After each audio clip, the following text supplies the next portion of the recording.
अल्पकालिक चर्चा नियम 55 श्री कुलदीप कुमार जी, श्री दिनेश मोहनिया जी, अब्दुल रहमान जी। 10,000 बस मार्शलों को हटाए जाने के कारण बसों में महिलाओं की सुरक्षा को खतरा उत्पन्न हो गया है के संबंध में चर्चा प्रारंभ करें। धन्यवाद अध्यक्ष जी।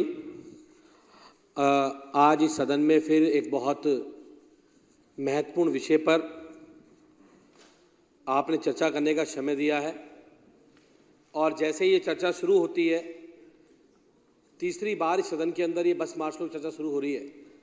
जैसे ही चर्चा शुरू होती है अध्यक्ष जी, बीजेपी के लोगों को पता होता है कि बस मार्शल पर चर्चा होने वाली है, उनको उसे भाग लेना पड़ेगा, इसलिए वो पहले यहाँ से रास्ता निकल के अपना कुछ ना कुछ रास्ता निकाल के यहाँ से भाग जाते हैं। आज भी विजेंद्र गुप्ता जी और उनकी पूरी टीम, ये बस मार्शल भी दिख रहे होंगे कि बहाना बनाकर यहाँ से निकल गए, क्योंकि उनको पता था कि इसके अगला जो विषय है वो बस मार्शल के ऊपर चर्चा का विषय है।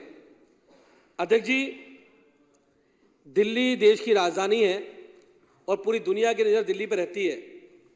इसी कारण दिल्ली में हर छोटी बड़ी घटना दुनिया में भारत की छवि प्रभाव डालती है। इसी को ध्यान में रखते हुए अध्यक्ष जी, माननीय मुख्यमंत्री अरविंद केजरीवाल जी ने सन 2015 के अंदर दिल्ली की डीटीसी बसों के अंदर बस मार्शलों की तैनाती की थी। इसलिए की थी ताकि डीटीसी की बस में सफ़र करने वाली हमारी माताएं बहनें, महिलाएं जो बस में सफ़र करती हैं, वो अपने आप को सुरक्षित महसूस कर सकें। और अध्यक्ष जी, ये काम अरविंद केजरीवाल जी ने दिल्ली की डीटीसी बस में करके दिखाया कि जब भी हम कहीं गली मोहल्ले में जाते थे तो उन्हें बड़ा गर्व होता था कि उनकी सुरक्षा के लिए बड़े बड़े वीआईपी की सुरक्षा में तो पुलिस लगती है, गार्ड्स लगते हैं, लेकिन अरविंद केजरीवाल जी ने एक विजन के साथ अपनी माताओं बहनों की सुरक्षा के लिए डीटीसी बस के अंदर उनकी सुरक्षा के लिए एक मार्शल की तैनाती करी, जो उनकी सुरक्षा करता था, जो ये देखता था कि उनके साथ कोई छेड़छाड़ ना हो, कोई अप्रिय घटना ना हो, उसको रोकने का काम करता था। लेकिन अध्यक्ष जी, जो इस दिल्ली के अंदर महिला विरोधी लोग हैं, जिनको महिलाओं की सुरक्षा से कोई लेना देना नहीं है, उन लोगों को ये बात रास नहीं आई।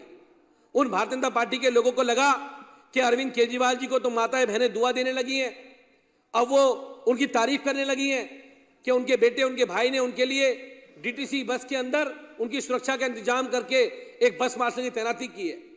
और उसी के लिए भारतीय जनता पार्टी के लोगों ने जो डीटीसी की बस के अंदर हमारे 10,000 से ज़्यादा बस के मार्शल तैनात होते थे, जो उनकी सुरक्षा करने का काम करते थे, जो लोगों को सुरक्षा देते थे। और उसमें कई सारी घटनाएं ऐसी भी आई जहां बस मार्शलों ने अपनी जान पे खेलकर दिल्ली की महिलाओं की सुरक्षा करी, बच्चों को बचाने का काम किया, कई किडनैपिंग रोकने का काम किया। लेकिन उनको आनंद फानन में अध्यक्ष जी एक कुतर्क देकर, तर्क नहीं कहूंगा, कुतर्क देकर कि डीटीसी बस के अंदर जो बस मार्शल हैं, डीटीसी बस के अंदर सीसीटीवी कैमरे लग चुके हैं, इसलिए उनकी आवश्यकता नहीं है। डीटीसी बस के अंदर पैनिक बटन है, इसलिए उनकी आवश्यकता नहीं है, उनको हटा दिया गया। अध्यक्ष जी, वो 10,000 से ज़्यादा बस मार्शल लगातार अपने रोजगार के लिए संघर्ष रोडों पे कर रहे हैं, सड़क पे संघर्ष करने का काम कर रहे हैं।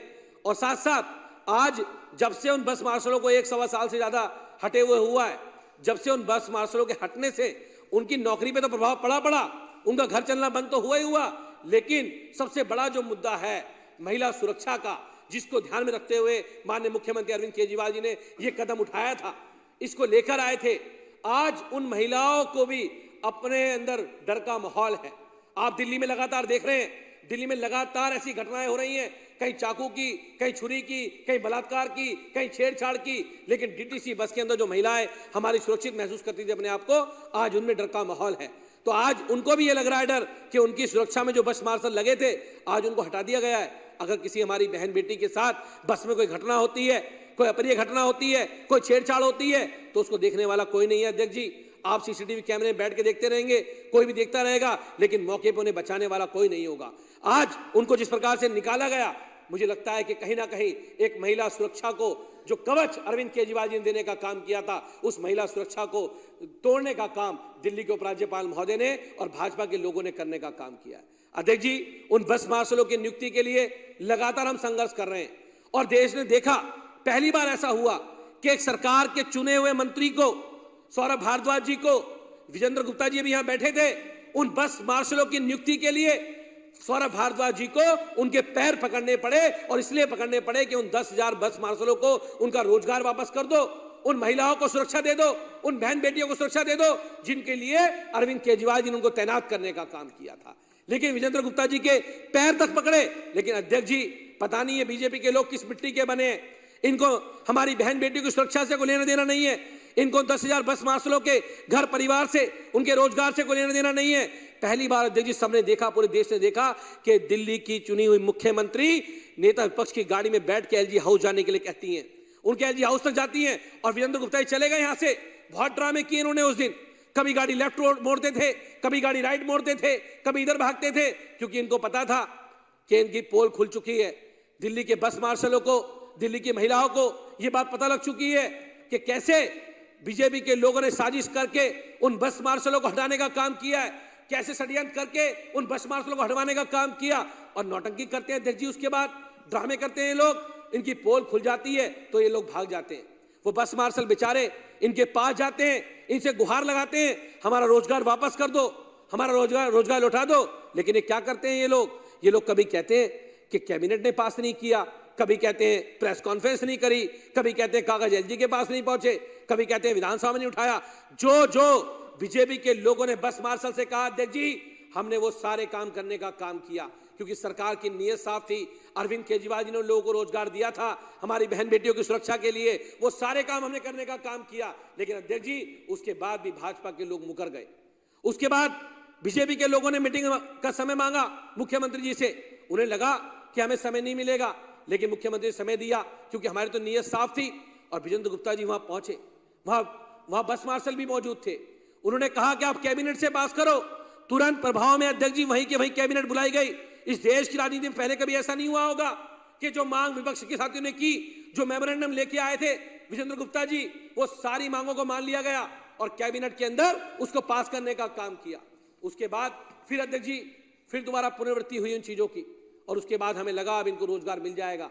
एलजी साहब के यहाँ गए, एलजी साहब ने भी 5, 7, 10 मार्शलों को अपने यहाँ बुलाया, और बुलाने के बाद एलजी साहब ने उनसे बयान दिलवाए कि एलजी साहब ने हमें रोजगार दे दिया है, 1 हफ्ते में हमें रोजगार मिल जाएगा, 1 हफ्ते में नौकरी वापस हो जाएगी, 1 हफ्ते में दोबारा महिलाओं की सुरक्षा होनी शुरू हो जाएगी। लेकिन उसके बावजूद भी अध्यक्ष जी ढाक के 3 पात उन लोगों को रोजगार मिलने का काम नहीं हुआ। अगर एलजी साहब से बात नहीं बनी, उसके बाद क्रेडिट लेने के लिए बीजेपी के अध्यक्ष विजेंद्र गुप्ता जी ने भी उन्हें अपने घर पे बुला लिया, और बुलाने के बाद बड़ी शानदार फोटो खिंचाई और कहा कि हमने बस मार्शलों को रोजगार दे दिया है, और बस मार्शल रोजगार वापस लौटाने का काम कर रहे हैं। विजेंद्र गुप्ता जी भी आ गए, इन्होंने भी गुलदस्ता बड़ा अच्छा हाथ में पकड़ा और फोटो डाली ट्विटर के ऊपर कि बस मार्शलों की लड़ाई हमारी जीत हुई और हम बस मार्शलों को रोजगार वापस देने चाह रहे हैं। आज मैं पूछना चाहता हूं विजेंद्र गुप्ता जी से, वो बस मार्शल आपसे पूछ रहे हैं गुप्ता जी कि बताओ उनका रोजगार वापस कब दोगे, उनका रोजगार वापस कब मिलेगा? अब तो जो आपने कहा वो सारे काम कर दिए। एलजी साहब से जो चिट्ठियां आपने लिखवाई उन चिट्ठियों का जवाब भी दे दिया, आपने जो बात कही वो काम भी कर दिए। लेकिन उसके बाद भी रोजगार क्यों नहीं मिला उन लोगों का?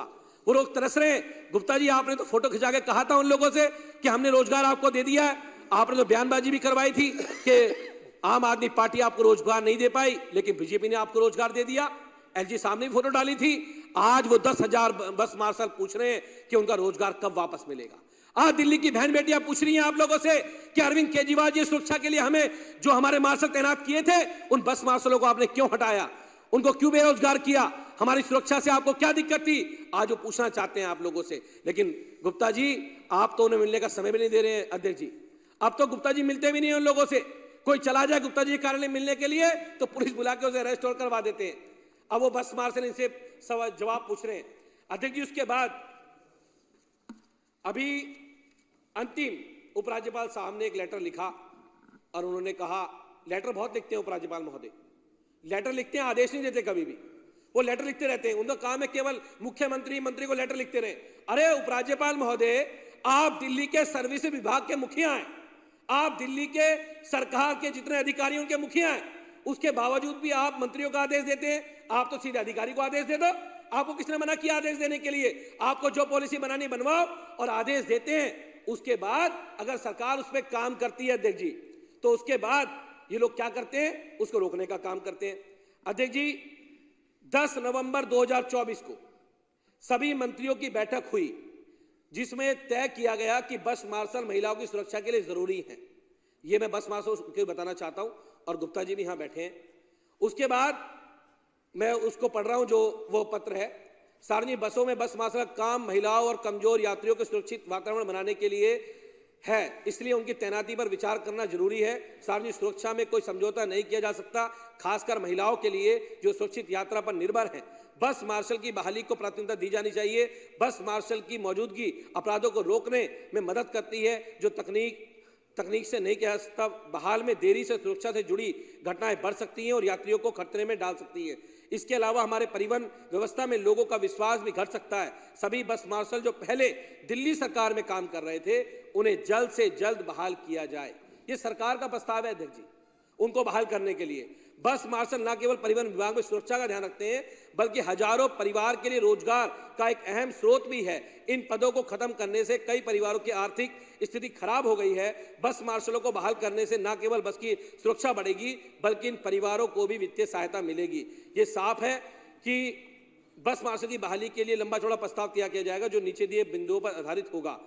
परिवहन आयुक्त आशीष कुंद्रा जी 27/9/2023 का नोट, जिसमें कहा गया है कि पहले माननीय उपराज्यपाल की मंजूरी चाहिए, फिर मंत्री परिषद की मंजूरी ली जा सकती है। आशीष कुंद्रा जी कह रहे हैं अध्यक्ष जी ये बात। आशीष कुंद्रा जी जो पहले परिवहन विभाग देखते थे, अब एलजी साहब के सेक्रेटरी हैं, गुप्ता जी, वो ये कह रहे हैं कि पहले साफ साफ वो इसमें कह रहे हैं, परिवहन मुख्य सचिव श्री नरेश कुमार जी का 13/10/2023 का नोट है, जिसमें कहा गया था कि यह मामला महिलाओं की सुरक्षा से जुड़ा है और इसलिए यह कानून और व्यवस्था संबंधित है, जो कि केंद्र सरकार और माननीय उपराज्यपाल महोदय के अधीन आता है। आपके अधिकारी कह रहे हैं गुप्ता जी सारी बातें, और उसके बाद भी आप दिल्ली सरकार पे कहते हैं। दिल्ली सरकार अपना काम करती है तो आपके अधिकारी नोट बना के भेज देते हैं कि आपके तो अंडर में नहीं है। उपराज्यपाल नोट बना के भेज देते हैं, तो बस मार्शल क्यों गुमराह करने का काम कर रहे हो आप लोग। परिवहन से श्री प्रशांत गोयल 16/11/2024 का नोट, जिसमें कहा गया था कि बस मार्शल की नियुक्ति का मामला माननीय उपराज्यपाल महोदय के अधिकार क्षेत्र में आता है। फिर 10/11/2024 को हुई ऑल मिनिस्टर की बैठक में उपस्थित मंत्रियों ने निर्णय लिया कि महिलाओं की सुरक्षा पर और समझौता नहीं किया जा सकता, इसलिए बस मार्शलों को तुरंत बहाल किया जाना चाहिए। अनुशंसाएं, क्योंकि बस मार्शल की योजना बनाना एक सेवा और कानून व्यवस्था से जुड़ा मामला है, हम माननीय उपराज्यपाल महोदय से अनुरोध करते हैं कि वह इसके लिए एक योजना तैयार करें। सरकार इसके लिए आवश्यक बजट मुहैया कराने के लिए तैयार है। योजना तैयार होने तक 31/10/2023 से पहले जहां कहीं भी बस मार्शल तैनात थे, उन्हें तुरंत बहाल किया जाए। माननीय उपराज्यपाल इस योजना के अंतिम रूप के तैयार होने तक सिविल डिफेंस वॉलंटियर बस मार्शल के रूप में काम करने की अनुमति दे सकते हैं।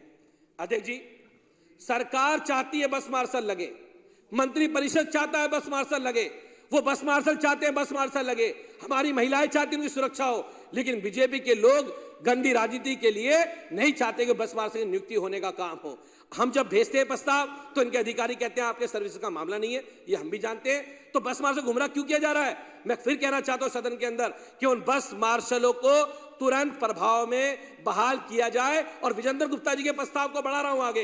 विजेंद्र गुप्ता जी, आपके पास सर्विसेज का मामला है, आपकी सरकार के पास आपके पास सर्विस का मामला उपराज्यपाल महोदय के पास, तो तुरंत प्रभाव में जो आपने प्रस्ताव भी किया था कि उनको पक्का किया जाए, उस प्रस्ताव को मैं सहमति देता हूं। यहां से हमने हमारे मंत्रिपरिषद ने भी दी थी उस समय पे, कैबिनेट ने भी, कि उन सबको पक्का किया जाए। और अगर उन्हें पक्का नहीं करते हो, उनको रोजगार वापस नहीं करते हो, तो यह माना जाएगा कि महिलाओं की सुरक्षा को खत्म करने के लिए, उन बस मार्शलों का रोजगार छीनने के लिए भारतीय जनता पार्टी ने यह षड्यंत्र रचने का काम किया। और अरविंद केजरीवाल ने अपनी बहन बेटियों की सुरक्षा करने के लिए, उन बस मार्शल को रोजगार देने के लिए बसों में तैनात करने का काम किया था। तो उन्हें पुनः बहाल किया जाए। जब तक आप उन्हें पक्का नहीं करते, उन्हें यथास्थिति, जो मंत्री परिषद ने कहा है, उन्हें यथास्थिति वापस पुनः बहाल किया जाए। आपने मुझे बोलने का समय दिया, उसके लिए बहुत बहुत धन्यवाद, बहुत बहुत आभार।